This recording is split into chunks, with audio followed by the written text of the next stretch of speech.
Welcome to Yelling Into the Void, a podcast discussing and exploring topics in World of Warcraft.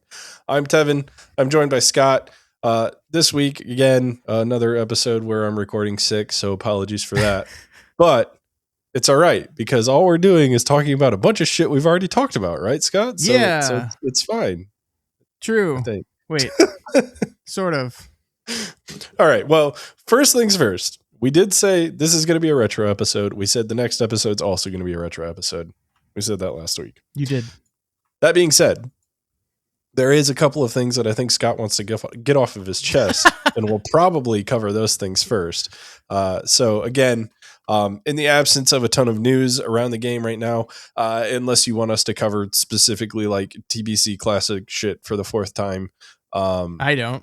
There's not really much going on in the terms of Wowhead right now for the retail version of the game. There's like some balancing changes and numbers tuning and stuff like that that's happening. Yeah, healers get to do damage, sort of, kind of, a little bit, maybe a little bit. Yeah, and honestly, things are like, I know last episode was like a little doom and gloom, but things are looking good going into midnight, I think. And they seem to understand what is broken right now as far as like insanely overpowered. And they're addressing that. But I think we still need to see them kind of bring up some of the things that are underperforming. So hopefully we'll see that soon too. Yeah. I have a relatively conservative amount of confidence that by the time the season actually starts, like, you know, I think we pointed this out last week, but this isn't like a patch. This is an expansion launch. So we have early access. We have the first 2 weeks before the season, and we even have the heroic week to really get balancing correct before Mythic Plus starts in earnest. So like they have time. It's not a lot of time, but there is technically time. Yeah. And it very well could be like they're scared to fix any of the underperformers until they see how they're performing with their Apex talents and everything like that. I mean, that very well could be the reason. That being said, going back to what we said last week, like, shouldn't you already know that? Like, shouldn't that be a thing you already know? Maybe a little bit, but yeah. Nobody's nerfed. But anyway, Scott, let's jump into your recent foray into leveling some things, I guess. So we had this conversation last week, and you were talking about a bunch of stuff that I didn't know anything about, right? You were talking about the changes to BM and how they kind of gutted the spec, at least from like a core rotational perspective, and stuff like that. And so I got curious and I was bored, and I really like want to play World of Warcraft right now, but there's just not a lot to do. So I said, I'm just going to level some classes. So I leveled a hunter and I leveled a mage over the course of like the last week, just on and off. I really hadn't played much. It's very quick. If you didn't know, it's very quick to level right now. A side note of this is I leveled my hunter through Dragonflight just to kind of try that out. And then I leveled the mage and I was like, I'm just going to do the pre-patch event to level my mage. And I did that for about 30 minutes. And I was like, this sucks. And I didn't do it anymore. The pre-patch event is awful. I did it. It's not good. It's super bad. It's really bad. But I leveled both those classes, and I just want to say my experience was, I concur with your assessment on BM Hunter. It feels like there's really nothing to do, which like it's great. It's awesome. It's the easiest thing in the world. You don't have to do anything. You press two buttons, three buttons, mostly just two buttons, but sometimes you have to press Cobra Shot or whatever. Man, there's nothing to that class at all. It's great. I'm finally a DPS I can be good at. I'm so happy. There's no mechanics either, dude. Like, that's the problem. Like, the rotation didn't really change, but like the reason that you were hitting buttons, like there was a reason before. You don't have to pay attention to any of it. You don't have to pay. I can just like press the two buttons like this, just like I'd be doing great. It's basically the one button rotation, except there's two of them. You can just go back and forth between the two of them. Put the one button rotation on two buttons. Yeah. What a concept. So yeah, I wasn't a big fan of that. Didn't enjoy it. But then I played Frost Mage, and I really did enjoy that. I thought it was a lot of fun. I haven't played Frost in forever. And I thought the whole process of the rotation felt fun and impactful. It felt like you could tell when the buttons were pressed. It was very intuitive in a way that I really enjoyed, and I was just like, "This is good. Good job." I enjoyed Frost Mage. Very good. So it was a really interesting experience of going from one of those to the other. And it's not like, let me be clear, I'm not saying like Frost Mage is like super complex related to BM. It's not. It's pretty. I mean, look, let me be clear here. If I could figure it out, it's easy. But I was just a fan of it, and it was really interesting going from one extreme of simple and mindless to simple but like actually like entertaining. I don't know. I thought that was interesting. Mm-hmm. Yeah, the Frostmage rework has been great. There's a lot less like fuckery you have to do to make sure that you're fitting in everything that you need to. Well, because in old Frostmage, there was a thing where you always had to like, before you were going to Ice Lance, you had to spend a Frostbolt, right? Just in case your Frostbolt triggered fingers. So you didn't overlap on fingers. I think you're thinking more of fire. So fire and frost have the same thing that they did, but for different reasons. So fire, yes, what you're talking about for fire, that's 100% the reason. You fireball anytime you're about to get a heating up proc, because your pyro might crit and then your fireball might crit, and you might just get another heating up proc like immediately after you pyro. So that's why you did it on fire. For frost, you would always frostbolt before you cast flurry, because flurry would give you 3 stacks of something that would make like your frostbolt or your ice lance's auto crit. And so you would just munch one of those if you didn't do the frostbolt first, because frostbolt's slower than flurry. So flurry would hit afterwards and then, or first, and then the frostbolt would hit, and then you'd 2 ice lances after that. So yeah, just different reasons. And like I said, like that's the fuckery they removed. Because shatter is just like completely gone. It's a completely new mechanic on the icicles and everything else around frost now. So it's cool. You have like stacks of shatter or whatever, right? And it just and like it stacks up to 20. So like it's actually really hard to fuck up and like overcap on stacks. And then you have so many different things that spend them, and then some like I think maybe it's a hero talent that will like double. Like it gets up to where if you take spell slinger, you can like break 6 stacks of the stuff whenever you ice lance. But then sometimes it'll just do it twice for you. I don't know. It just feels very like intuitive and fun. It's just very good design. I thought it was cool. Yeah, the only drawback to the rework right now is they don't really have a cooldown. Like Ray of Frost is their cooldown, which feels weird to be their cooldown. But yeah, also I mean, that button's really fun to press too. I like it. I get it. There's not like a cooldown button, but I don't know. I enjoyed that button too. Yeah, it's a good spec overall. Like the rework that they did to Frost is amazing, which is why I've always been like teetering between like, am I going to play my hunter? Am I going to play a mage? And because mage, like I've said this a billion times on the podcast, like that was by far the most fun I had doing beta keys. Like the mage was amazing in beta. And survival's not bad, but like if I want to play a class, I want to be able to play all the specs, and I have been able to do that in the past with Hunter. And right now, like I don't think Marksman's in a terrible place, but I also don't think it's like necessarily better than it was mechanically and rotationally. BM I think is just strictly worse than it was. In survival, BM is worse in both. I understand. Like it's not rotationally fun as we discussed, but it's also just not doing great damage right now either. Yeah. Yep. Yeah. And like core things that you're used to with BM, and this is stupid. Like this is just going to be a stupid statement, but like pressing multi-shot would then make your pets beast cleave. And like they've changed that to a different button that doesn't really have an animation now. And you don't like press it as much. It just feels worse. I don't know how else to explain it other than it just feels worse. And so like that's the dilemma I've had with Hunter. And with Mage, it's kind of the same thing where it's like Frost is super good.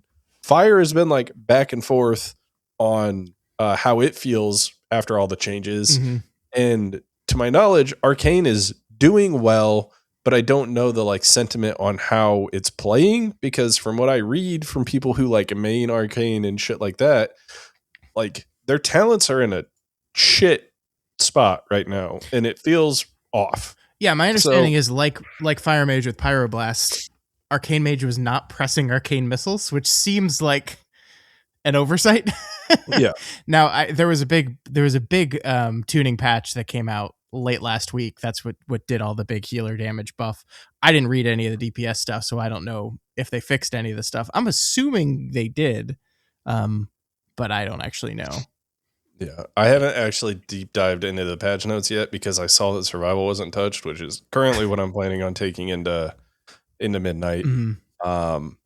And so I just kind of didn't worry too much about it. I saw that they made some changes to Demo, and I saw that they made some changes to Arcane. Yeah, and we're trying to like bring them back to fucking to reality. Earth. Yeah. So, but yeah, that's like the extent of what I've seen. Yeah. So I do need to read through them, and some of these things might be fixed, and if so, like that might be what pushes me over the edge to actually play Mage going into midnight. I will say this whole experience has taught me something about myself. Something I figured out finally why I just do not like playing a DPS class in this game. I figured it out, Tevin. And it's a very complicated thing. Okay. In my mind, and you can tell me if this is just wrong, but in my mind, when you're playing a DPS, your job is to make that bar be the biggest bar you can possibly be, the DPS bar on the meter. That's your job, right? That's your job. So when I play a DPS class, every time I have to do anything but DPS, including boss mechanics and interrupts and any of that stuff, I get annoyed when I have to do those things because I'm like, I'm not doing what I'm supposed to be doing, and this is annoying me, and I don't like being annoyed. And I don't have that same feeling when I play healer because like healer, yes, I want my output to be as high as possible, but like if people aren't dying, I'm good. And yes, I want to do as much damage as possible, but like it's not my primary role in the group. So if I have to stop healing or stop damage to go do a mechanic or to do something else or to interrupt or whatever, it doesn't bother me as much. But for whatever reason, when I get into the mindset of a DPS class and I'm in this I want to be doing as much damage as possible mindset, all I feel by mechanics, which are like the core of the game, boss mechanics, are annoying to me, not fun. And I don't like that feeling. I don't like that feeling, and so that's why I finally discovered it. This is why I do not like playing DPS in this game. Well, now you know why me and the other guy that we play with a lot get hit by random shit because we don't want to move out of them either. Yeah, but why is that fun? I don't get it. I don't get it. So no, I mean the main thing for me is it isn't about like obviously yeah you want to be doing the most damage, and you know that is something that I like to try to make as efficient as possible. Is like how can I continue to deal the most damage while still dealing with the boss mechanics? And so like it becomes a puzzle that I have to solve, which I think is why I like it. Like if I pre-position here, I know I'm going to be dodging this boss mechanic that comes out first, and then I can like be right on the edge of it so I can shimmy over to the right in between my casts and not lose any uptime before the next mechanic that would hit where I was standing, like things like that, which are interesting little like tidbits that you can do to make yourself better at a specific boss fight, but also just better at WoW in general, is analyzing a fight and then, you know, putting that into practice. And I'm sure you do this healing too. Like, well, yeah. You know, big damage is coming out, but there's also going to be a giant boss AoE in this specific spot. Maybe I shouldn't stand there so that I can keep casting and not let people die. Sure. But I don't feel like I'm losing uptime when I have to stop that. Whereas if I'm like in the middle of casting a glacial spike and then I have to move out of a mechanic, I'm like, fucking A, now my number go down. This is devastating. I'm furious about this. Yeah. Something to keep in mind is everybody else has to also deal with that. Yeah. I don't care about them. I only care about myself. You should have figured this out by now. So everybody's being impacted by it and losing DPS to that shit. Yeah, I don't know. I completely get what you're saying. It's a very different ball game for some mechanics. Like I think one of the things, and you probably didn't even have to deal with this, but like the epitome of this for me is when we went into Motherlode, and on the second boss of Motherlode, if you're a caster and you're the only ranged in the group, good fucking luck. Just good fucking luck. If nobody else is CCing shit, yeah, no, you're not casting. You're not dealing damage. You're not doing anything. And then contrast that to playing melee on that fight, You just don't have to deal with that mechanic. Or playing a BM hunter or a marksmanship hunter where, I mean, marksman has to stand still a little bit, but not much. They could just move around and deal their fucking full damage. Same with the fire mage.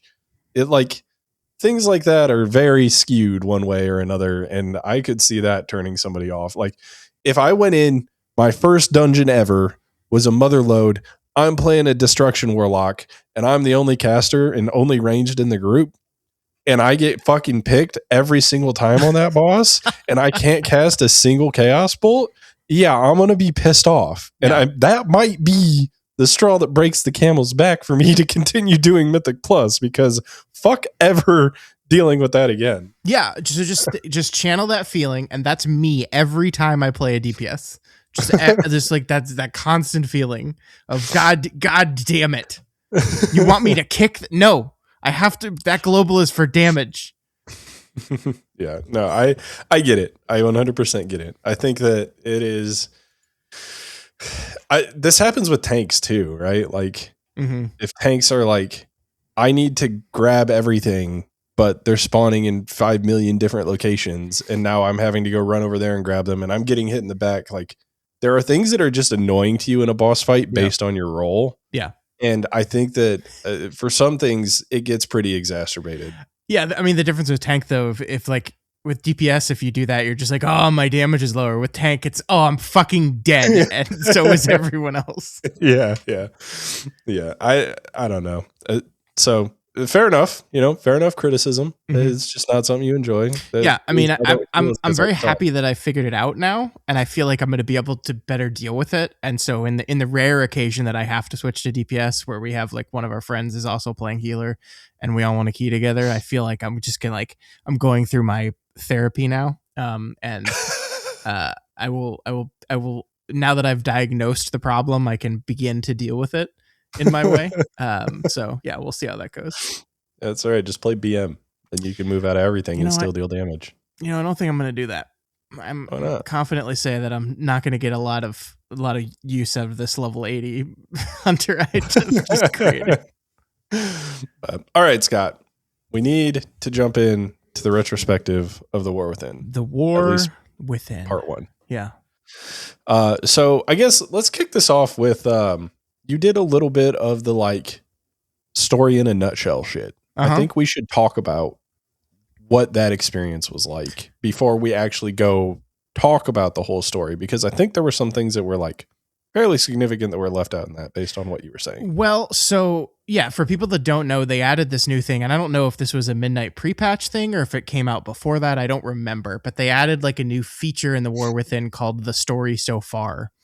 And essentially what it is it's a very abridged version of the leveling campaign and the level 80 campaign, that takes you basically from the first moments of the expansion all the way through to the defeat of Dimensius. But it does it in like a very, very abridged way. So you have like a spell book that appears in front of you that it's like, tell me about this. And sometimes that tell me about this will teleport you to do 1 or 2 campaign quests in that area. Sometimes it's literally just, I'm going to verbally tell you about the story of this part of the campaign. And it is very, very abridged. Like basically you do like 2 quests in the spider town, and then you're on the quest where you're like escaping with Illyria and you jump off the cliff, and that's it. And like Hollowfall, like 1 or 2 quests. It fast forwards through a bunch of stuff. In the Undermine, like it completely skips over like a lot of the story of the Undermine. The first quest you do there is the Ethereals, when they're trying to find out where the Dark Heart is, and it's like basically what they did is they funneled it down to only the things that really matter to kind of the ongoing story of the expansion. So if you are coming back to Midnight, you missed the War Within, because this is kind of a 3-part series of expansions, they wanted you to kind of caught up. So it only really focuses on the characters that matter for Midnight. So there's a lot of Illyria stuff in there. They kind of there's some of the Anduin stuff, but really Anduin is really minimized in this thing. anything that's in the Undermine that had nothing to do with the ongoing story is removed. And so it's an interesting experiment, and I didn't dislike it. But I think one thing it ultimately like accidentally does is kind of expose to me how little story there is in the story, because it is so quick. It is so quick. And like that's the thing about World of Warcraft is it tells so much story through atmosphere and like just like environmental storytelling, but like nobody plays this game in a manner in which you're going to absorb any of that environmental storytelling. So like all of the story that most of the people get is through the cutscenes that the game has, and those are very few and far between. And so like it really just highlighted that for me, that like, was this a good story of this expansion? It was okay.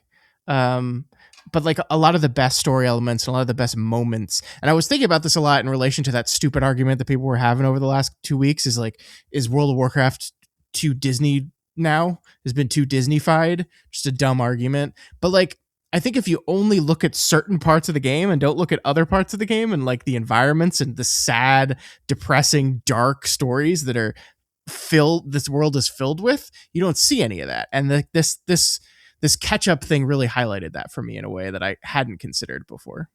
Mm. Well, Scott, I think what we need to do, because I don't have a ton else to add on this because I haven't went through it. But I think what we need to do at this point is we need to actually take a look at the story. We need to actually take a look at the raids and have that be our first retrospective episode. Mm-hmm. This is going to tie in a little bit with some of the like patch content that came in, like the fucking Delve Belt and Horrific Visions and shit like that. But first things first, if we start off at the beginning of the expansion and we talk about the first raid, I don't know. We've talked about this in the past, but I think that the first raid and the first like story arc that happened with Ansarek and the Nerubians and all of that was like a very good starting point. And that translated, in my opinion, into a very good raid with a very interesting final boss. Mm-hmm.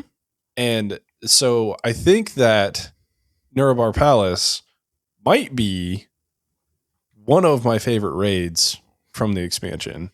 And that's just because I think the Ansarek fight was done so well. Yeah. Like, I think that fight was maybe the best final boss fight of the expansion, heroic wise, in my opinion. But yeah, I don't know how you're thinking about the first like section of the War Within. I mean, I think the first section, if we're including like basically everything from launch to that first raid, obviously has the biggest like meat of the story of the expansion. And I mean, it's interesting because I didn't dislike it. I feel like the War Within is ironically an expansion that sometimes seems at war with itself. And I think part of that is, we all know when Chris Metzen came back and had the idea for this World So Saga thing, a lot of the development work on this expansion, the War Within, had already been going on. And so how much of that was kind of retrofitted into Metzen's vision or was always going to be this way? I mean, we'll never know the true answer to that question, but there are parts of this that feels very much like, we wrote this story and had these zones and had this plan, and then Metzen came in near the end of that and had an idea for a greater thing, and we kind of then had to retroactively like figure out a way to fit these pieces together that we didn't originally do. And that's a lot of what the story felt like to me. Where like, I mean, especially if you go back to like, I don't know, I think it was really fascinating to me how the Anduin and Thrall stuff defined the intro cinematic of this expansion. And then, I mean, would you call this an Anduin and Thrall expansion? No, absolutely not. Where even is Thrall in this expansion? He's basically not there. Yeah.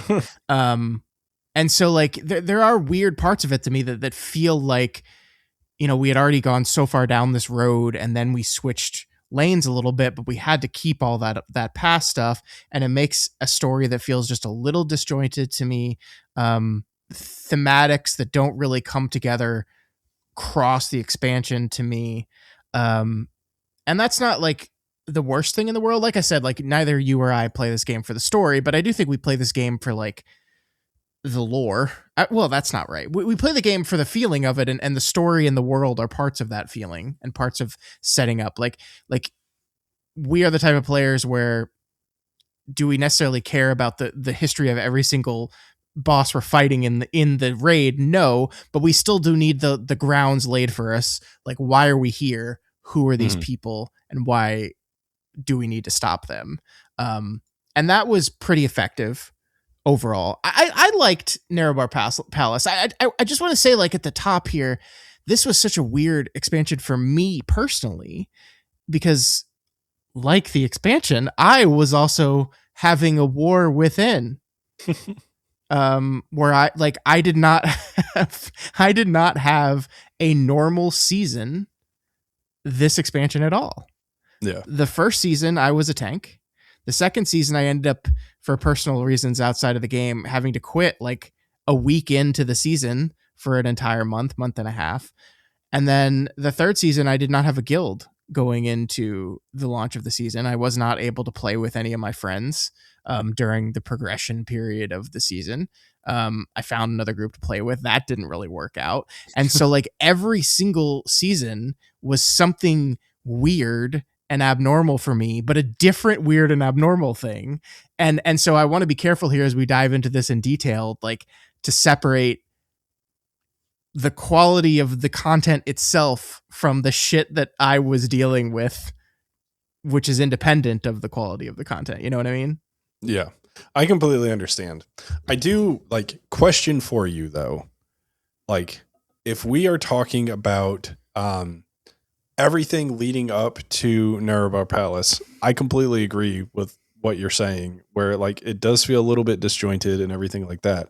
But like the raid itself, I felt like was one that really like it hit the mark as far as like a difficulty curve better than the other two raids. Sure. From a heroic standpoint.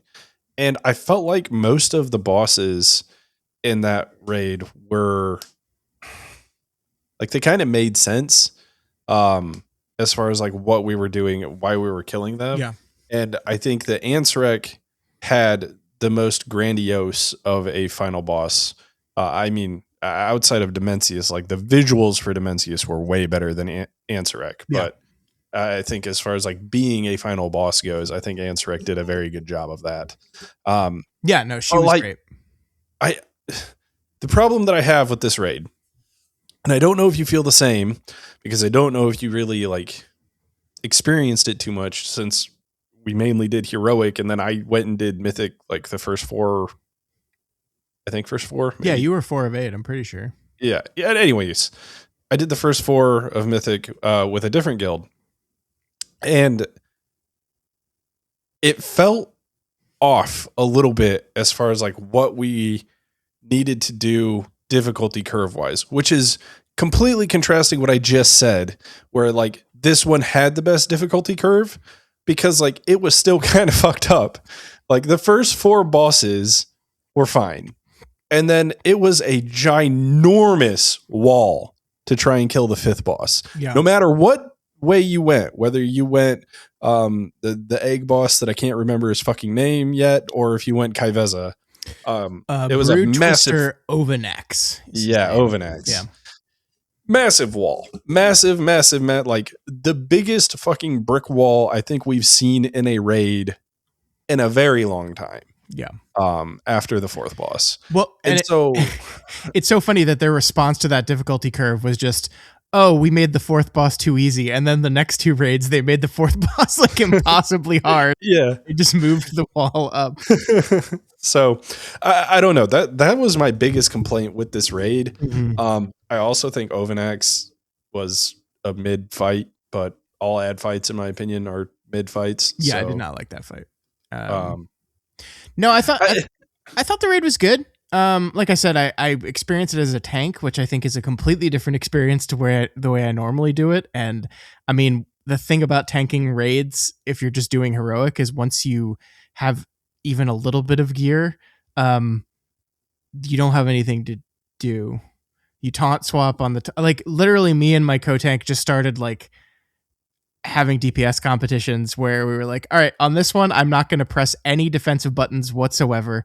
All of my rage will be used offensively.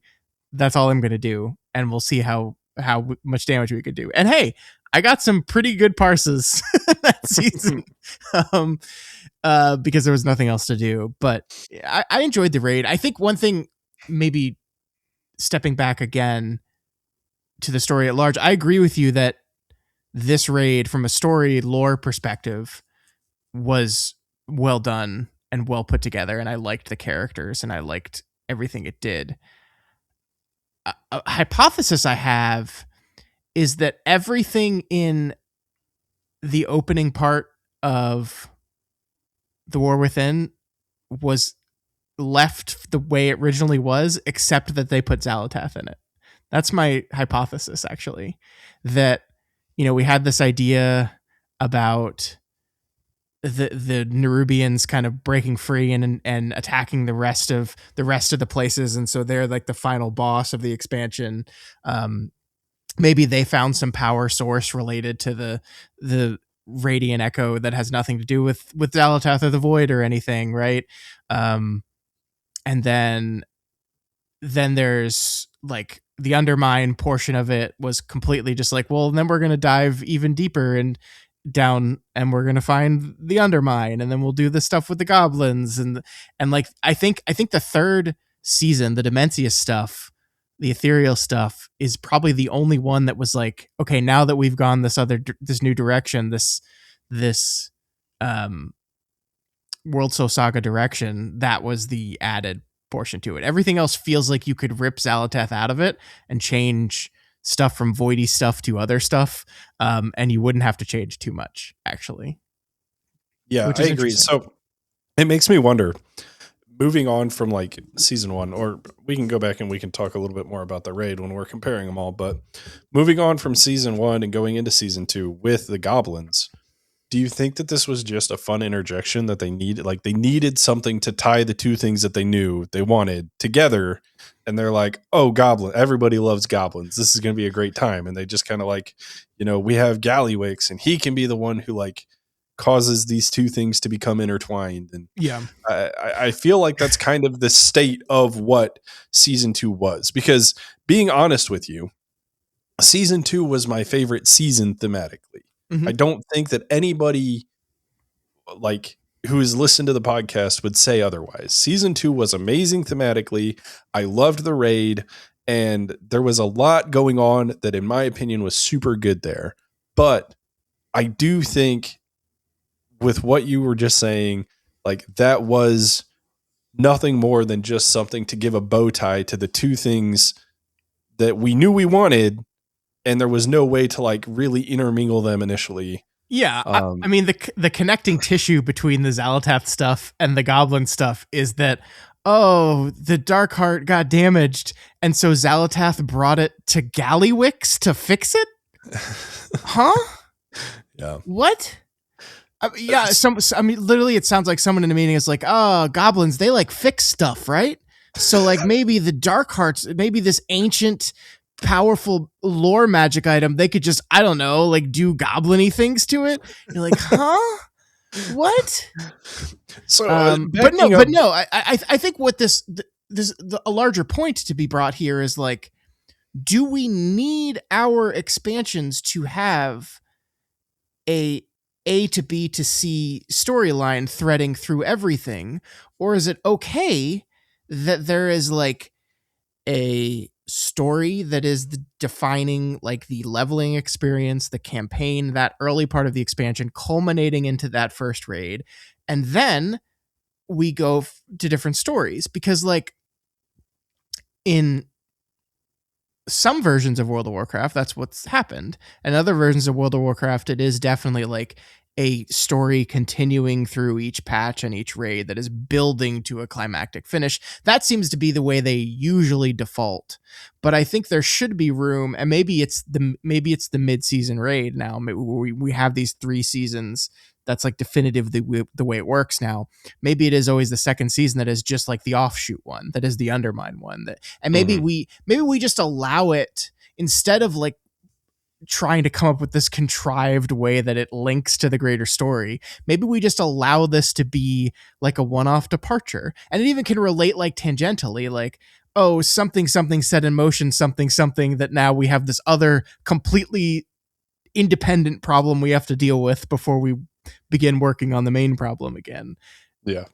I think that should be okay. And I think maybe the Undermine stuff would have worked better on me if it was just its own thing, and that we didn't have to invent this admittedly like very contrived way of connecting it to like, oh, I gave it to Gallywix, and then Gallywix gave it to the Ethereals because they thought they were working with Xalatath. It's just like not only do we have to connect it to the main Xalatath storyline, but then we decided we were going to do the ethereal stuff, so we had to connect that to that somehow. So we knew the Ethereals had to get it. We're just like, maybe he just gave it to him because he thought they were working with her. The end. Yeah, it does feel a little disjointed. I do want to take one step back from season 2 real quick and talk about something that I feel like we haven't really covered, and I thought was going to get more spot in the limelight, either in season 1 or season 3 or maybe midnight season 1. But like, there is something massive that still has like only really been mentioned in passing and like some one-off quests, but like Beladar, the giant fucking crystal in Hall of Fall. Yeah, what's going on with that guy? It's like the meme is going to be the whole like, what about the fucking sword in the planet shit all over again? Like, this was supposed to be like something that everybody was talking about, and it was special, and it had all of the like, there was speculation, is it the tip of Sargeras, or there was speculation if it was something else, and like ultimately it has been revealed like what it is. Again, in a one-off quest in passing, you don't really do anything else with it. And so like, that is another thing where I feel like it was a little bit disjointed, and it was a complete shift away from what they wanted to do in season 1, and going into season 2, they couldn't find a way to mix goblins with the Arathi in a way that made sense.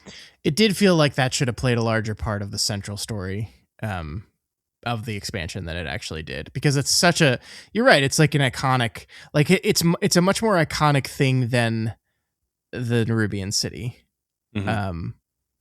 It like, it just is. And maybe that wasn't the original plan, and then it's just like people fell in love with that image and that design, and they like never like wrote out any of the story to make that as relevant, but like it just became that because like, look at it, it's so awesome and beautiful and fascinating. Yeah, I kind of agree with that. Well, sorry to completely derail us from season 2. No, you're good. You're good. Question for you. Yeah.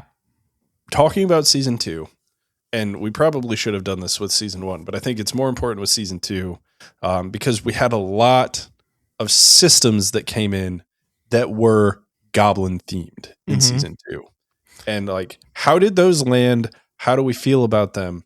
And the first thing I want to talk about is the drive system, because that came in as like a very goblin thing. And you and I were skeptical because we were like, is it really going to be better than flying, or is this just going to be annoying? And then it came in and it was actually like pretty cool and pretty well done, and actually fun to just zip around the city with. But like, it just disappeared. It's gone now. And I think that this is fine. I want to like be very clear on my stance on this. If things like this happen in World of Warcraft, I think that's fine. But we do need to learn from the things that we've implemented before. And so if they want to do something like this in the future, they can take the data that they have from the drive system and extrapolate on that later. I don't know how you feel about that, but I think that it is perfectly fine that this happened for this season, where it was very thematic and fit, and then just went away. Yeah, I'm totally fine with that. It's interesting because I hadn't been in Undermine in like forever, and so I hadn't done the car in forever, and then I was doing the story so far thing and got spit out there, and I was like, and they're like, hey, press this button to do your drive system, and I was like, oh yeah. I totally forgot about that. I guess the only real complaint I would have about it specifically was like it would have been cool to see the Undermine from the air at some point, and we just never really get that. Mm, But just that's just like an aesthetic thing. But no, I didn't mind the drive system, and I think anything that encourages the development team to like seek out new, fun, entertaining temporary systems in the game, like I'm going to encourage. So that was a thing that was, I think, always designed to be a one and done. That it's not a system that would like fit anywhere else in the game really, because like mm, you have to, the only way it works is if you put it in a place where you can't fly, and so you have to segment it. We talked about this in the past, but like one consequence of that did kind of bum me out is like I like when the zones feed into each other in a very organic way, and like a result of this was, because this was a separate place, like there was no like natural entrance into the Undermine. Like you had mm. to go through this it was like a rocket tram or whatever. Yeah. Um and so it made, what it did is it made the three patches very segmented in my mind, where you have the War Within, and then you had the Undermine Zone, and then because in the third season that was also another world that you just step through a portal to get to. It's like we didn't even really hang out on the Isle of Dorn, it felt, Mm, during the expansion, which I thought was a little weird. So that's one like negative consequence of the drive system, but I think the positives more than make up for that. And yeah, I want them to keep doing stuff like this. mm. But there were a lot of other systems that season two really is experimenting, right? Yeah. We Yeah, I got was gonna say the big one is Turbo we got Boost, I Turbo think. Boost, of course. We'll talk about that. We got the raid reputation as Mm, a first time attempt at that. We got, what else did we get? Oh, we got the dinar system. I guess that goes hand in hand with Turbo Boost a little bit, but I think we can talk about those separately. Um, yeah, lots of different stuff that they tried. yeah. Uh, so which one do you want to take first? I think we just gotta kinda tackle Turbo Boost, or I Sure. guess let's talk about the rep first, Mm-hmm. because I think that we'll have less to say about this one. In its first iteration, it was very much so, that is my feeling. It very much so felt like this was a first draft, and it needed to be refined, and it was into season 3, and I think it will be going into Midnight more, if they continue to do this for the raid, which I think they are. I don't remember exactly. That is, Uh, I was looking that up. I do not think that there is a raid renowned track in Midnight. I wonder if it's because there's 3 raids. I don't know. I mean, maybe this was just like, so I mean, I guess what I'll say about it is like it was a cool new thing in Undermine.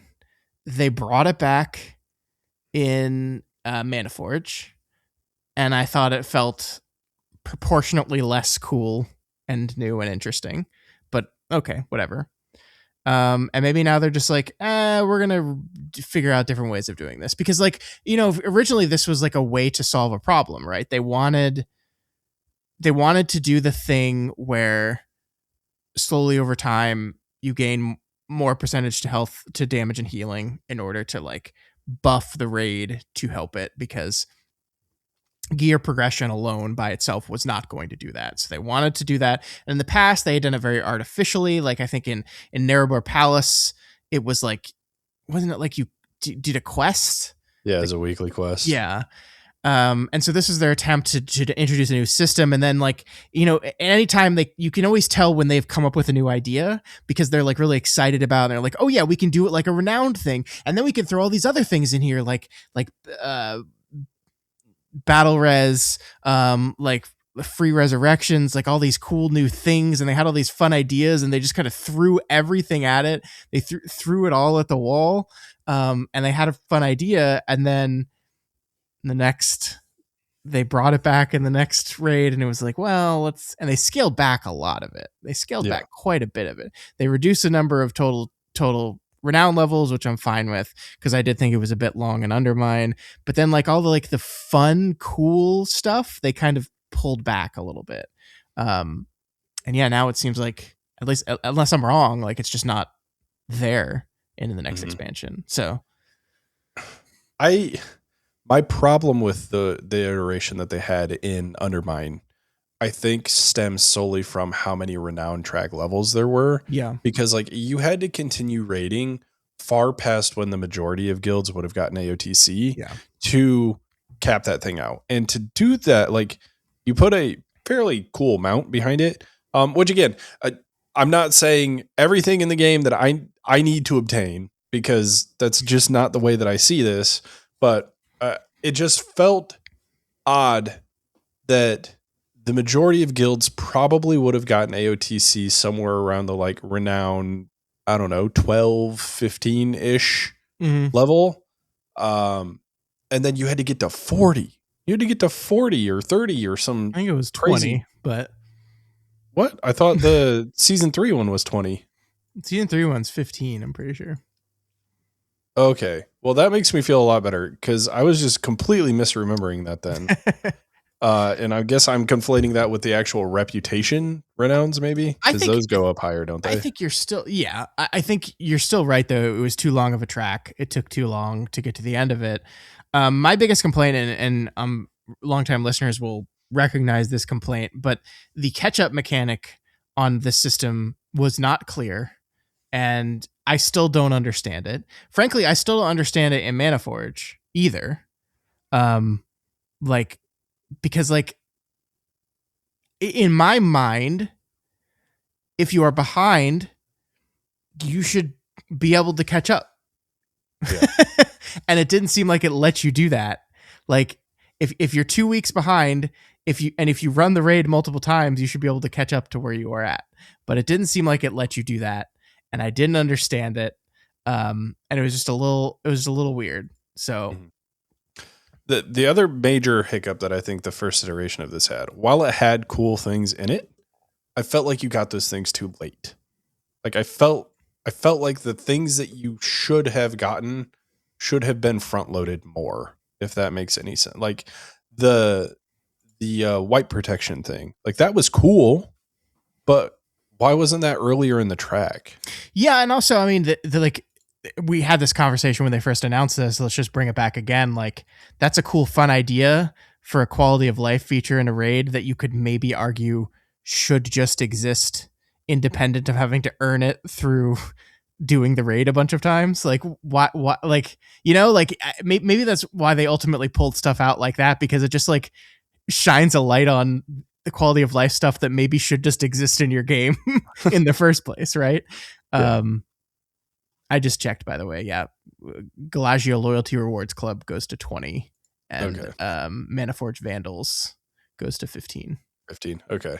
Well, either way, I mean, that's still, you're having to raid what, an extra 5-ish weeks? Like you could Mm-hmm. only get like one at content without any catch up. You could only get like one renown a week, right? Um, yes, I believe that's true.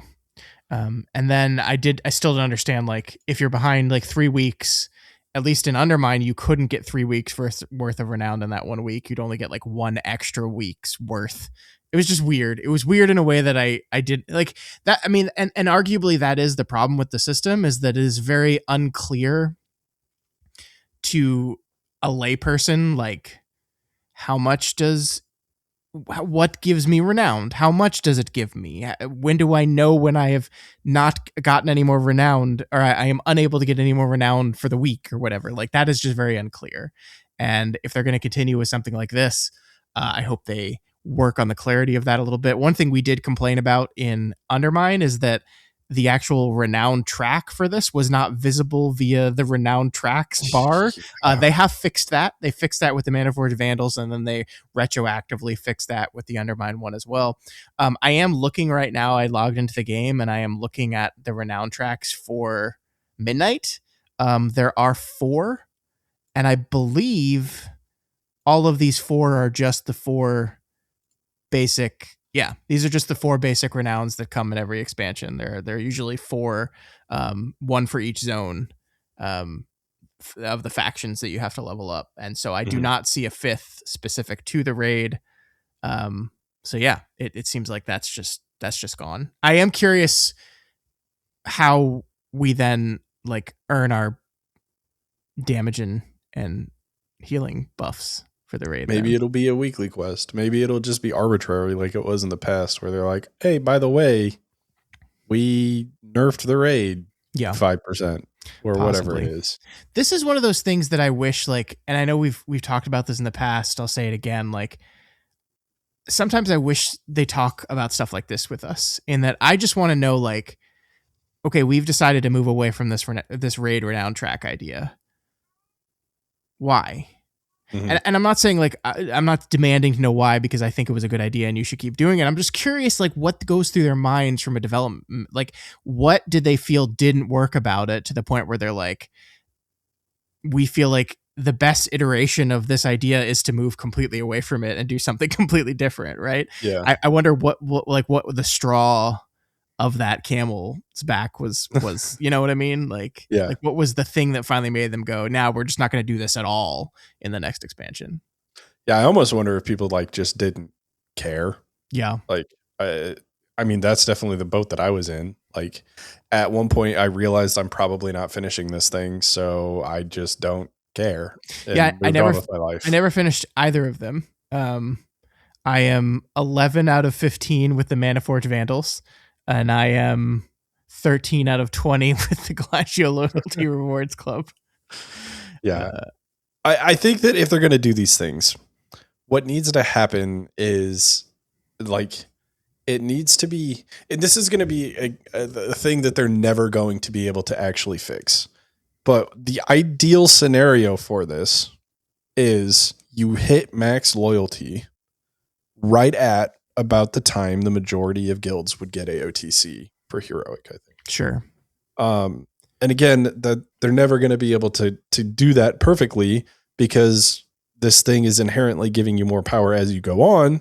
And maybe they don't want people to get AOTC, like the majority of guilds to get AOTC with all the power.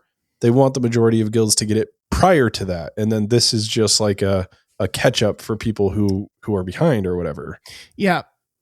Maybe the ultimate decision why they moved away from this was just it wasn't serving the goal of what they wanted it to do. Because I agree with you. If you're going to lock like specific gains in player power behind this thing, then it becomes a thing that you need to give to everyone at set points. Mm-hmm. And if you're going to create a system in which it requires, like, it just doesn't make any sense anymore. Like, I like it's the eternal question of just like,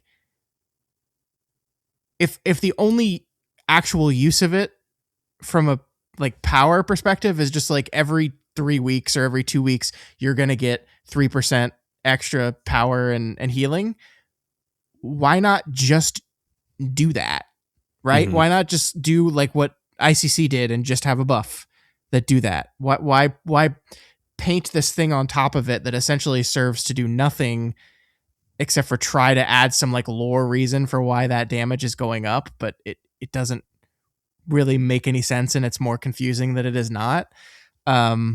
Maybe that's why. But like cuz your point is accurate. It's like you should finish the track at about the time everyone's about finishing AOTC. I agree with you. But then it's like, okay, but I do see a world in which like this is another method of giving you a reason, of giving you something to grind, essentially, you know what I mean? But because progression and power is tied to it, like they can't make it a grind. So it's like it's just trying to serve multiple masters at the same time. Because like I think there is a cool idea of like putting a mount at the end of some renowned grind that requires you to do the raid more than you would perhaps normally do the raid. Like I can see the value in that. And people would do that because people like mounts. But this thing wanted to be that while also being like a lore reason for why your damage is going up by 3% every 3 weeks. And maybe it just can't do both of those things at the same time. I would argue that ICC also had a lore reason why your damage was growing. Like you saw the mounting forces getting larger every time you zoned into the raid and the buff would go up, right? Sure. Like just do that again. And maybe in midnight it'll be like the Sunwell's power grows each week, and therefore you have more power of the sun Yeah, I don't. to beat the bad. I don't know. We. I don't want to spend too much more time on this because we're running out of time a little bit. But we do need to talk about Turbo Boost, and I think that Flawless, no notes.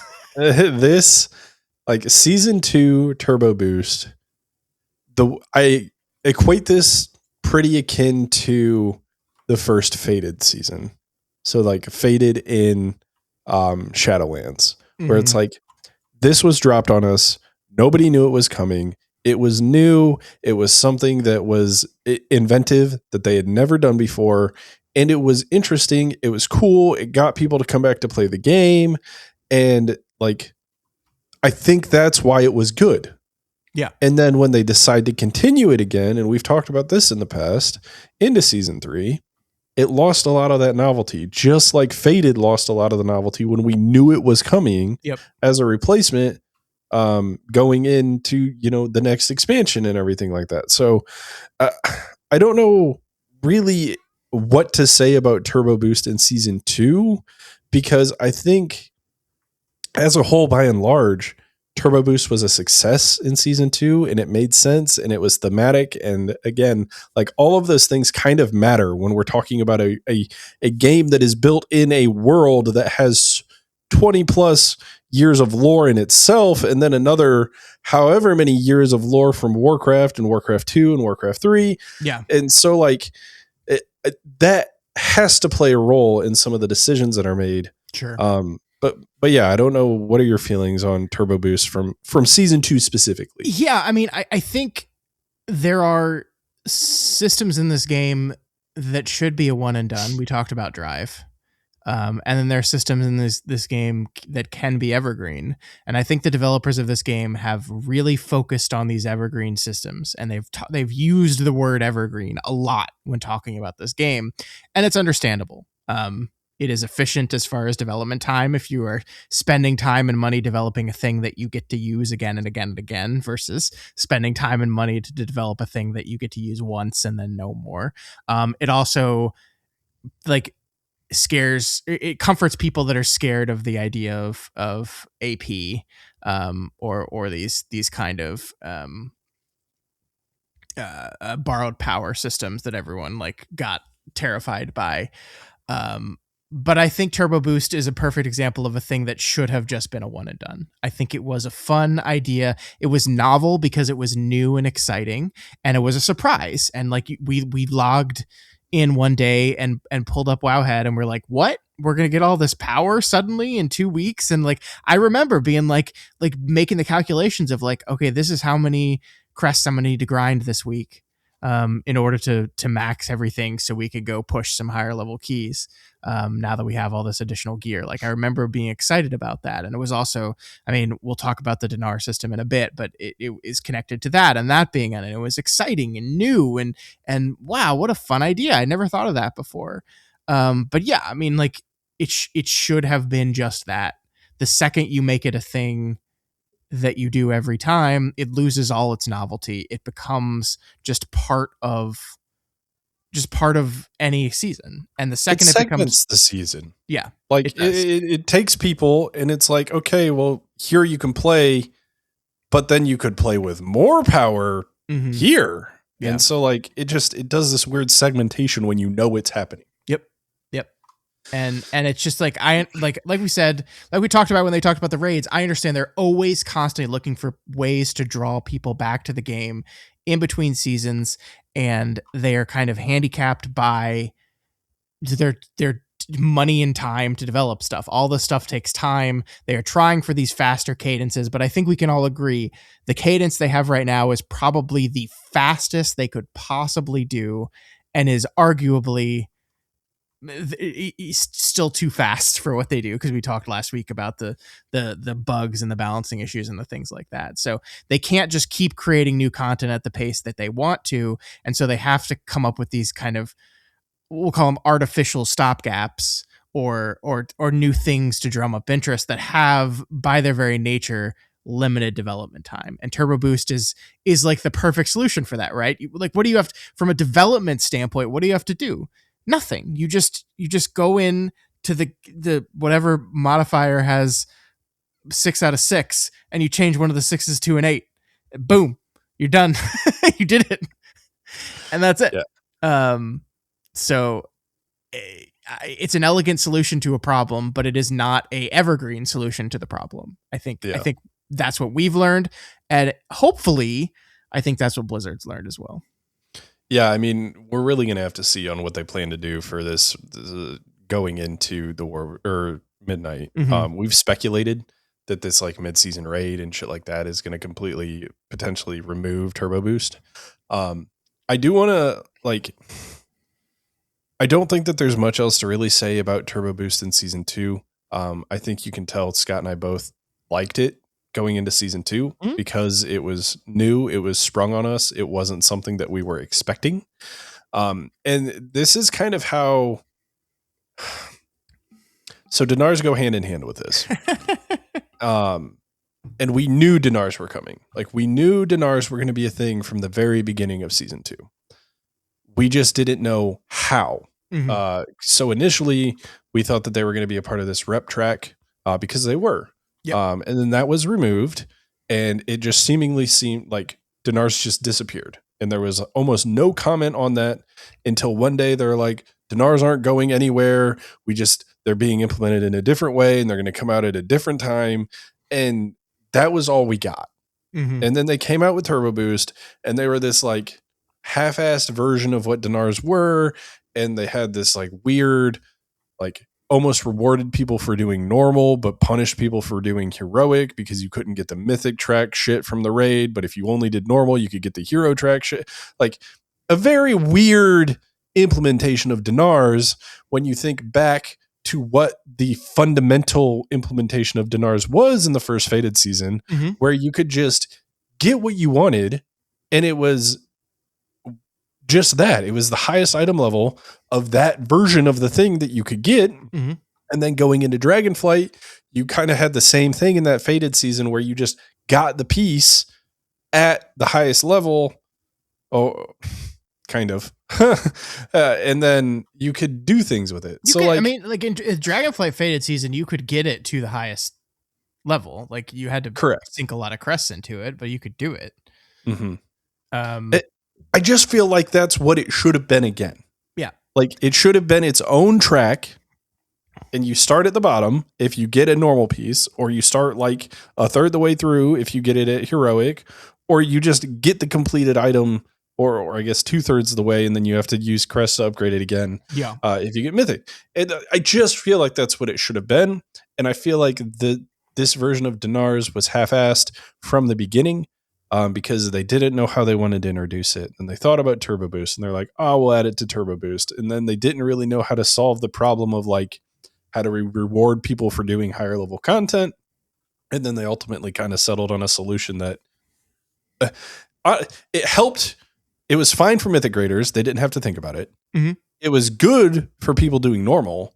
And then it literally only punished people who do heroic, Mhm. which in my experience is the majority of guilds who raid Yeah. are heroic guilds, or at least step into heroic at some point. That's not the majority of players, but the majority of organized raiding teams, I think, jump into heroic at some point. And it just feels weird to punish people for that. Like that is what I would say is like the middle ground content for a lot of organized teams. And it feels weird to punish them for that. Yeah. I mean, I'm at the point now looking back on the War Within that I would rather them just completely remove the system than continue to do it the way they're doing it. I would rather Mhm. not have it than have whatever the fuck they're doing with this thing. I don't think it solves any problems. I know they're trying to experiment with deterministic loot. I don't think it does that in a meaningful way that like feels good. I just think it's a little silly. And it comes And out so late, it doesn't really do yeah, the deterministic thing it at doesn't. all. It's just like we're going to hand you some items halfway through the season, but it's like not going to be the best version of the item. So like, you're not going to feel like good about it. You're not going to feel like, you're not going to ever feel excited about it. It just doesn't, it just does nothing. I just like it was a grand experiment. Sure. I'm not even saying like I 100% think it should be implemented in the game the way it was in Dragonflight, maybe, but at this point I'm just like, nah, just get rid of it. If we want to experiment with some other deterministic loot systems in the future, great. But this half-assed middle ground, I mean, it's like, it's funny that I feel the same way that I feel about what they've ultimately done with this add-on stuff, where they like had this strong idea at the beginning and then they just kind of didn't stick with it. and now we've got this thing that's kind of in the middle of two extremes that just makes everyone kind of unhappy. Yeah. And so yeah, I just like, get rid of Dinar. Just get him out. I hope we don't see him in Midnight is how I feel right now. Yeah, so I guess let's segue into season 3 a little bit with the Dinars. Mm-hmm.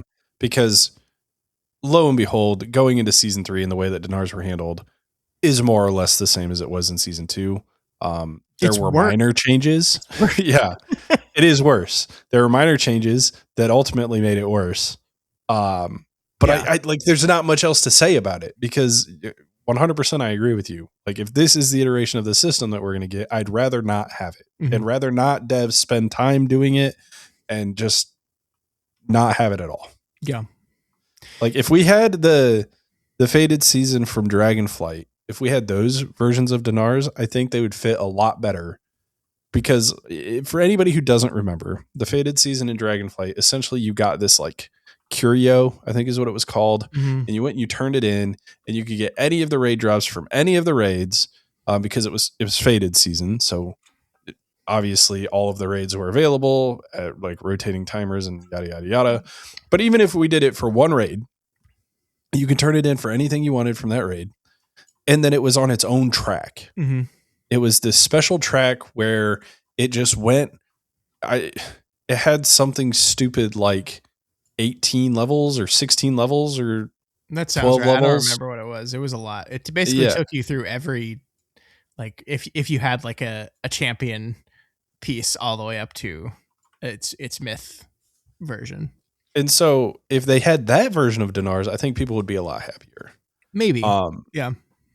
But we are still fighting the issue that the thing that this is trying to solve is trying to get people items that they've been unlucky in obtaining mm-hmm. in progression. Yeah. And if it comes out so late in the season that the majority of people are done progressing, then it doesn't really solve that problem. Yeah. Which I think is another major thing that they need to assess. And it was a problem in season 2, and it was again a problem in season 3. Well, here, maybe this is a bold statement, but maybe the problem is that this is not actually a problem. You know what I mean? Like, sure. Maybe the problem is that we need to stop treating this game like gear is just like a thing we expect to get and have this checkbox of get this, this, and this. And now that I've finally gotten the trinkets that I wanted, can I truly do the thing I wanted to do in this season? Maybe like I was thinking a lot about legendaries when thinking about this expansion, because we didn't have any, right? They didn't do any legendaries, and it was because their legendary process in the previous expansion was not looked favorably upon. People did not like it. And part of the reason people didn't like it is because they felt that if it existed, we needed to have it. That like, because if you are a warrior or a paladin or a DK or whatever in that season, it's like, I feel like I'm letting everyone I'm playing with down, and I am not up to my full potential if I do not have this incredibly powerful weapon. But like, that's a problem in and of itself, that the game has gotten to a point where like gear is so expected that we feel like we need bad luck protection to make sure we get the pieces that we want. And I just maybe that's not actually a problem. Maybe it's okay that you finish out a season and you don't get every single piece of gear you want. And maybe it's okay that you could do the raid 30 times and not get one thing to drop. that you wanted, just one item. I'm not saying you don't get anything. Obviously, it's good for you to eventually get some stuff, but maybe that's okay, right? Maybe we don't need to solve that problem. I don't know. I'm just talking out of my ass. I don't know if that's true or not, but it's just like, it does strike me as interesting that like we're in a point in this game, and maybe just in all of gaming, where it's like you have to have the thing, and if you don't get the thing ever, then what's the fucking point? Mm-hmm. Yeah, I agree. I think that the reason that this came up, if I'm being completely honest with you, is when did Dinars first come into play? It came into play at the end of Shadowlands. Mm-hmm. What happened in Shadowlands? A mass exodus to Final Fantasy XIV. Yeah. What happens in Final Fantasy XIV? You get these totem and weapon pieces and things like that from killing bosses that you can eventually turn in for loot from said bosses. Yep. And so I think this was Blizzard's way of saying, we hear you, you like this system, here it is in WoW. Yeah. And then they've carried it over. And ultimately, like I've said in the past, I think deterministic loot for things that are extremely impactful. For example, the Spy Master's Trinket in Season 1 for casters, like extremely impactful, is a good thing. For other random items, I completely agree with what you're saying. Like, is this really a problem? Probably not. But I think that it was to cater to the people who went over to Final Fantasy XIV, enjoyed that system, and they wanted to say, hey, guys, we can do that too. Yeah. Yeah, I don't know. Every time I think about legendaries, I think about epic weapon quests in previous games, and I'm like, I wish there was a way we could do something like that, but make it different. I don't know. I wish there was a better way of doing stuff like this, but I think in conclusion, Dinars was not the way, and I hope we don't have to deal with them anymore. Yeah. I completely agree.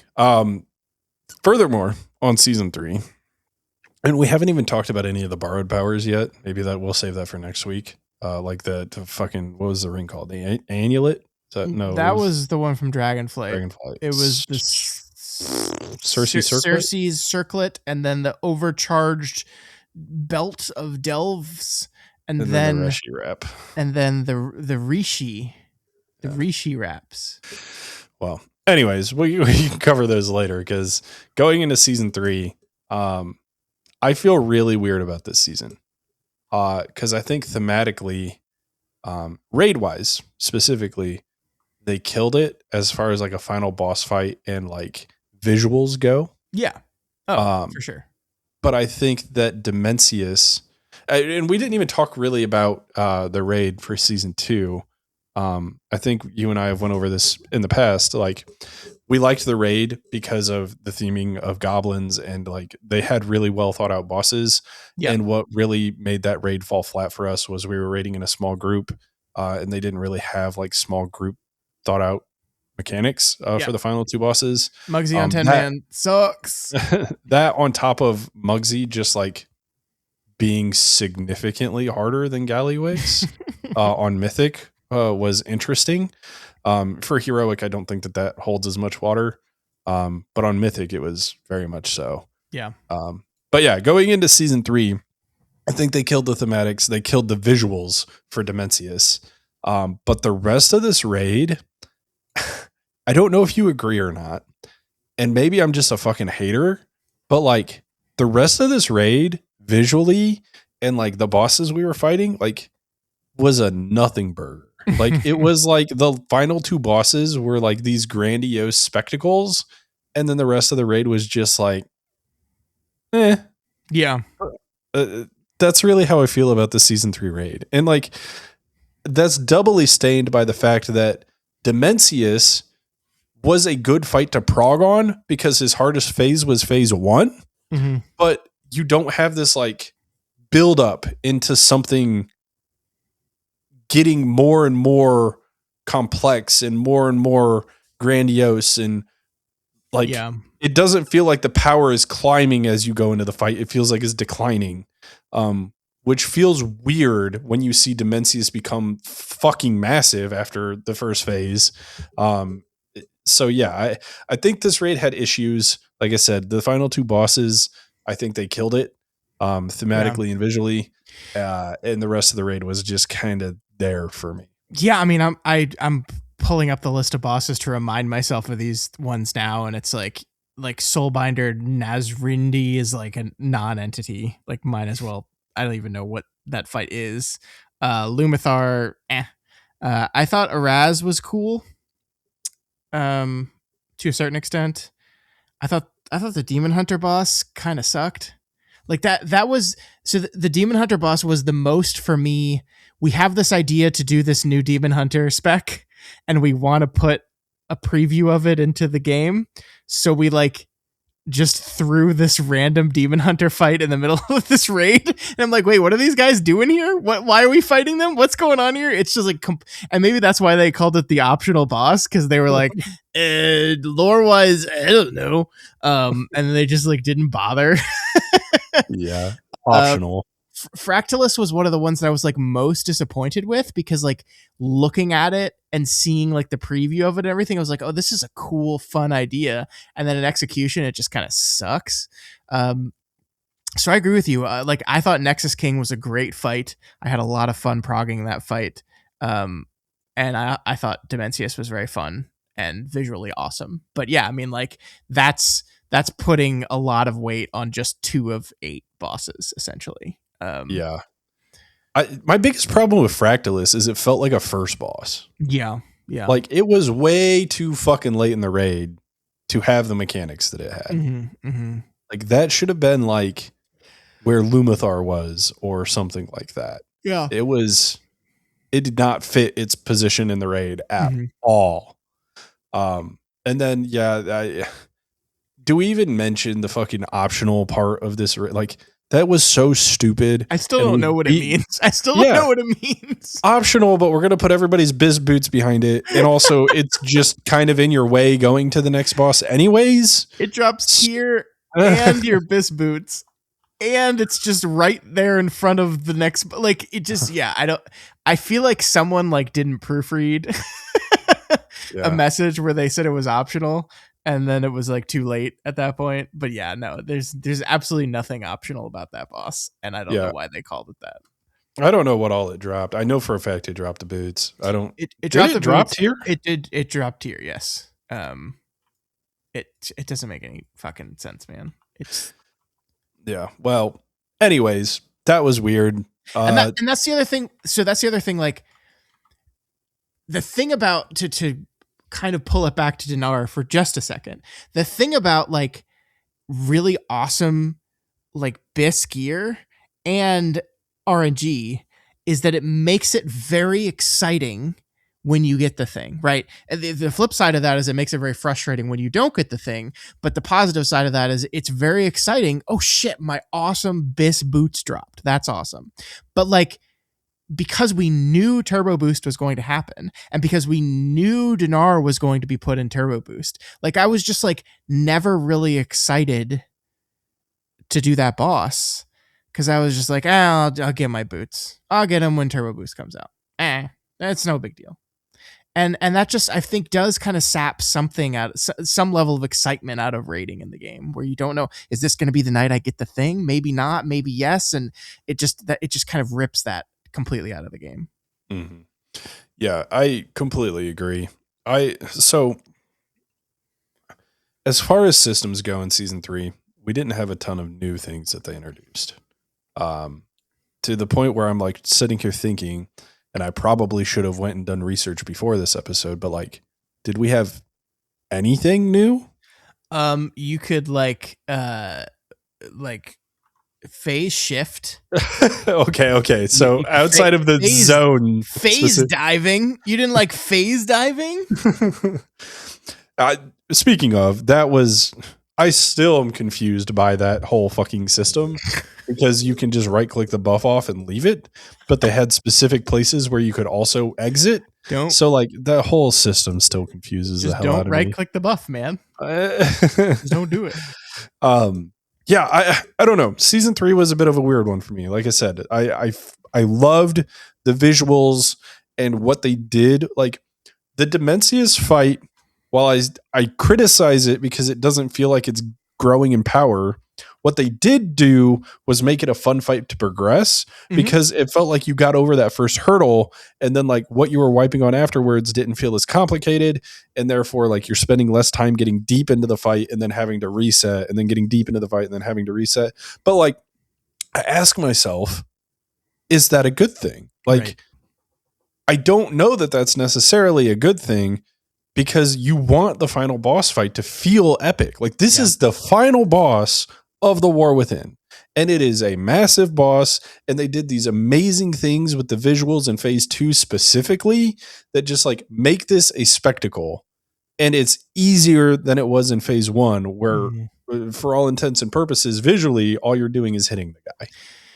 Yeah, I mean, this is kind of the eternal thing with, I think, designing these fights, because I agree with you. Like, it is this kind of constant push and pull between, you want the friction of the fight gets harder and harder as you progress in it, but that also is inherently annoying for someone progressing, because it means that you're just gonna have to like, you're just like, it's not gonna there are times when it's not gonna feel fun to progress, because every little bit is having to go through harder and harder and harder and harder, and that like, that makes it unfun sometimes. But also that makes, once you finally get there, that makes it feel more powerful and more earned. If the third phase is the hardest phase, if you're struggling against time, you're barely making it, you're barely pulling it off at the end, that makes it feel more powerful, more impactful, awesome, more awesome. And that is the friction that kind of thing that can create. The flip side of that is yeah, it's really annoying to progress sometimes. It's really exhausting. And so it's like, everything has pushes and pulls, everything has give and takes. And I agree with you. I think I it's also like a hindsight thing. Like, in the middle of it, I might be telling you like, oh yeah, this is way better than the other way. But like, looking back on the thing now, like I think, well, Razageth's not a good example of this, because the third phase of Razageth is pretty easy. But um looking back on the fights that I remember most fondly are the ones that got harder and harder and harder, and the final phase was the hardest. And then like, looking back on it, I'd be like, we did that, we overcame that, and it was awesome because it built to this wonderful moment, and that feels great in hindsight. Yeah. In the moment, it doesn't feel great. In the moment, it feels frustrating, and you're like, God damn it, I just want to kill this, please. So yeah, I don't know what the correct answer is there. I think mixing that up is good, right? Like, it shouldn't all be the same way. It should be some of others. And like, I think Ansarek, I don't know if you agree, I think Ansarek is, the first phase was definitely challenging on Ansarek, but I think it is a fight that had pretty good build to the end, I think. Yeah. And Galiox was just not hard at any point, so that doesn't count. Mm-hmm. And yeah, Demencius was kind of the opposite. So Yeah, so when I think of things like this, I think back to what was a fight that got progressively harder as the fight went on. And the first thing that comes to mind for me is Sanctum of Domination Sylvanas, which I know you haven't done no, at content. I did Faded. It was really hard. And people hated that fight.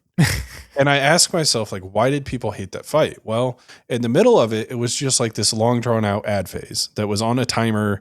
You could not go faster. Like, it ended when it ended. And so, like, was that the problem?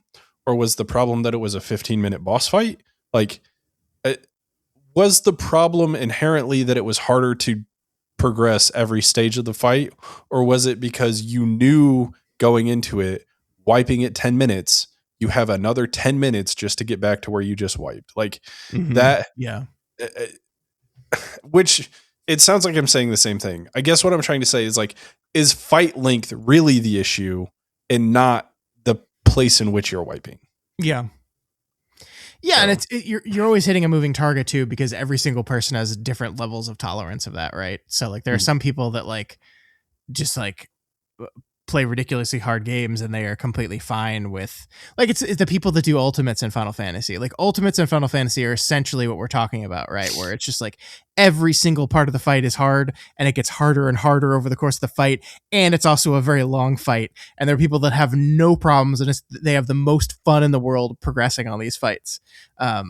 and then there are people that just like cannot tolerate it all. And it's like, how do you design something that perfectly fits in the middle of all those various groups? It's hard. It's really Yeah. hard. And I think sometimes they do better than others. I liked Dimensius, but I agree with you, especially on the heroic version. Like that phase 3 was a joke, and Yeah. I wish it wasn't. Yeah, I do wonder though, because like the boss before this was Nexus King, and Nexus King did get harder. Oh, they as the nailed fight it with went that on. one. Yeah. That final phase of Nexus King is no fucking joke, man. It's rough, man. So, But in the best way. Like, you know, obviously that was the fight that like made me realize I was not going to get along with the group of people I had for an extended period of time. But at the same time, like I was miserable progging that with my group, but like my own personal like growth and progress on figuring out that fight, I had such a great time. It was such a fun puzzle to unlock from a healing perspective of knowing how to time things and how to maximize my output and all that stuff. It was like the perfect boss for that. So that's probably my favorite of the raid, honestly, which is a crazy thing to say because this is a raid that has Dimensius in it. Yeah, well, I don't know. Season 3 as a whole, Who is your favorite boss in the War Within? like Of all raid bosses, raids. Yep. not just final bosses. Nope. All of them. Man, that's a really good question, because I liked Ansarek a lot. Mm-hmm. Same. But I'm thinking about some of the bosses in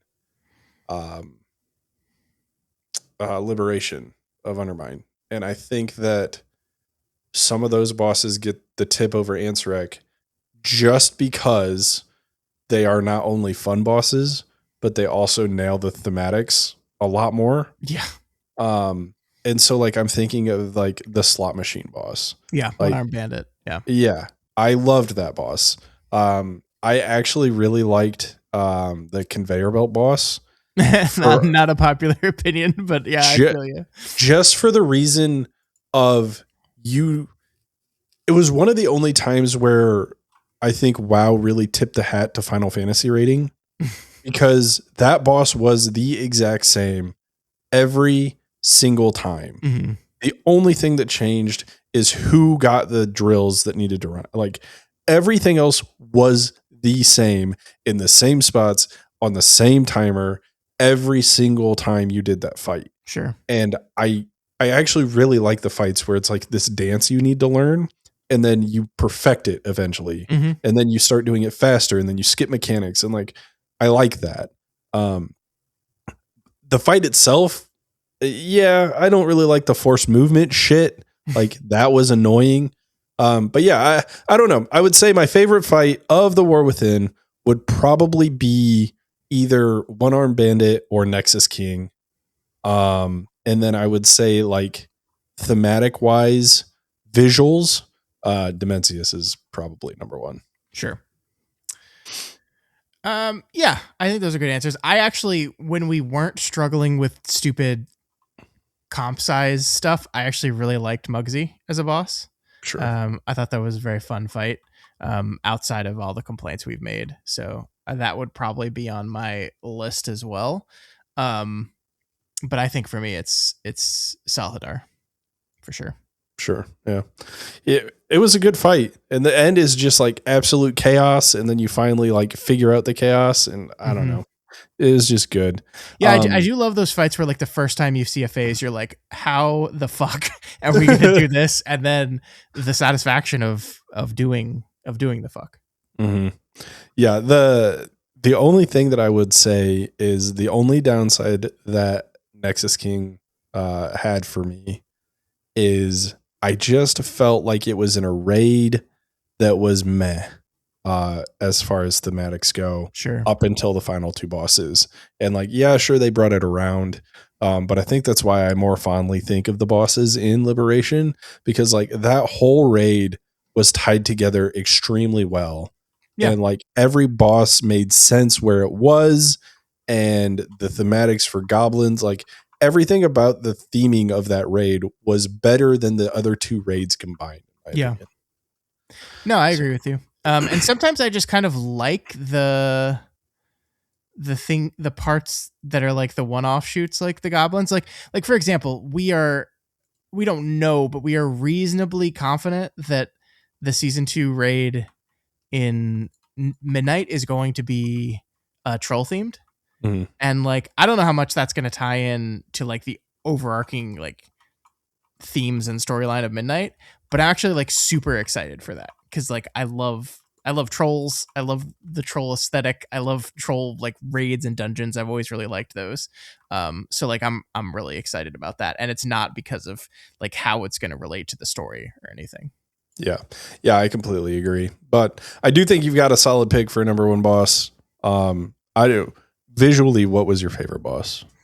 I think Dimensius has to be the answer. Yeah, I mean, like, I think Ansarek is a close second to me, just because like that arena was cool and like the going from different layers to different levels, and I thought that was cool. But like, it's just the answer is just Dimensius. Yeah.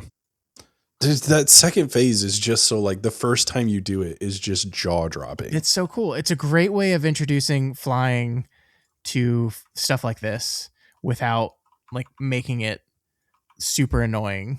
You know? Yeah. Arbitrary Um, like it was on Tindril. yeah, I did not like that. But all right. Well, I don't have a ton else that I wanted to cover.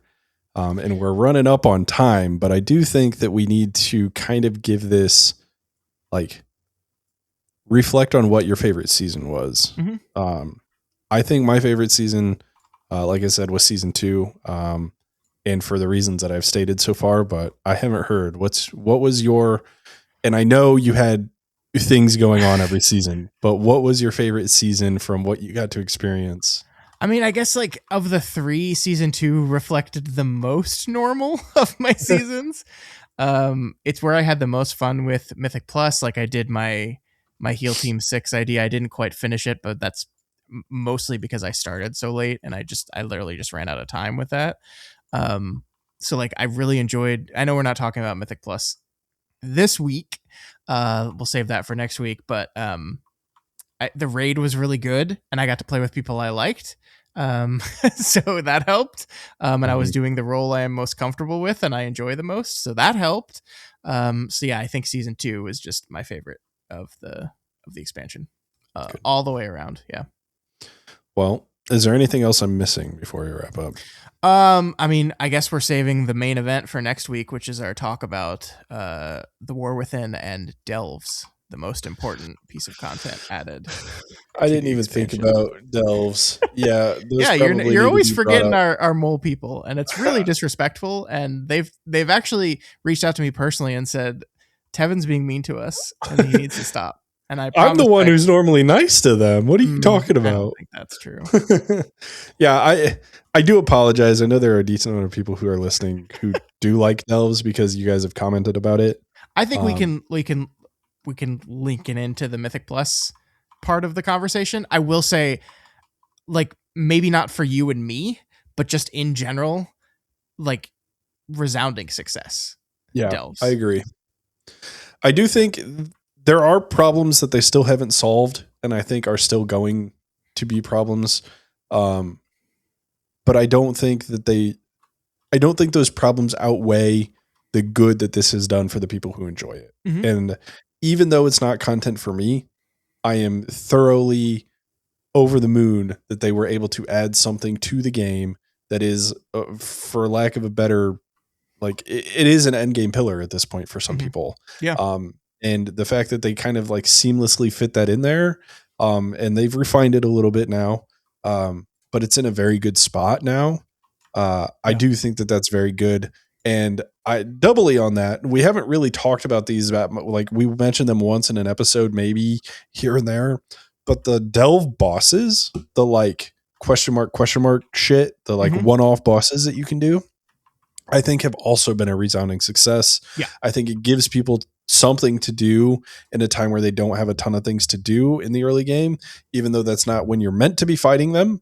And then it gives you something to like build up to once you do get some gear later. So I do think that those have been a resounding success too. Yeah, I never did that Kaiveza one in season 3. I just realized that I did both the first and second season ones, and I never did the best one. Why did I do that?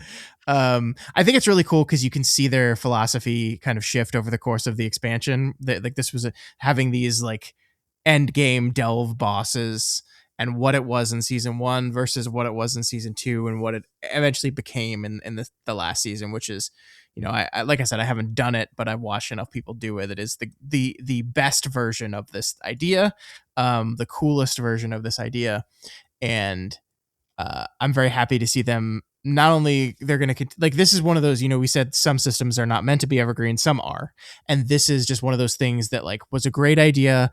I'm glad they're continuing it in Midnight. They're doubling down on it in Midnight. There's going to be a Hall of Fame for it in Midnight, to which encourages people to do it early in the season, like we saw with Kaiveza. Great idea, great execution. Ultimately, I had my complaints about the first two, different complaints, but my understanding is they've really improved upon it, and I look forward to see what the next season one is, and the iterations they keep making with delves. Yeah, Completely agree. And I think Labyrinth Delves is really going to bring us like full circle on this too, and see like what that ultimately becomes. Cool. Yeah, I'm excited. All right. Anything else I'm forgetting, Scott? Because that was a big one. Well, I mean, there's of course all of the no, I can't think of anything. Yeah, all the borrowed power systems, but I think we can fit those into next week because you kind of had to do those. So. Yeah, but this, I don't know. Like, I don't even, we'll talk about them next week. But like, how much is there to say besides there's not? They were not good. All right. Well, my question for you guys this week is: you've heard Scott and I's favorite raid. You've heard Scott and I's, or I guess favorite season. You've heard Scott and I's favorite boss. What was your guys' favorite season? What was your favorite boss? What was your favorite raid? That's the question for the week. So as always, you can contact us over at yellingintothevoidwow@gmail.com. YouTube is at yellingintothevoidwow, and Twitter and Blue Sky are both at Into the Void Wow. Please make sure you subscribe to this podcast. We are available on Apple Podcasts, on Spotify, on iHeart Podcasts, on Spotify, on that one sounded made up. Podbean, Pocket Casts, SoundCloud, Keep going. Podville. Keep going. Wow Podcasts Collective.com. I don't think that one's real either. It could be. You don't know. The point is, we're everywhere, and you could be everywhere too with us. Well, the last part of that, though, Scott, I think is if you guys enjoy what we're doing, please consider liking, subscribing, commenting. This goes for anywhere that you can do those things, but mostly on YouTube, because that helps us get more exposure, introduces us to new people, and allows us to just generally converse with you guys. So appreciate everybody who does, and hopefully you guys will let me know what your favorite season, what your favorite raid, what your favorite raid boss was of the War Within. But until then, we'll just be over here yelling into the void. Did you know that next week's episode, the week after they hear this one, early access will be out? I do. That's I do crazy. know that. That's crazy. That's crazy. It's here. It is midnight.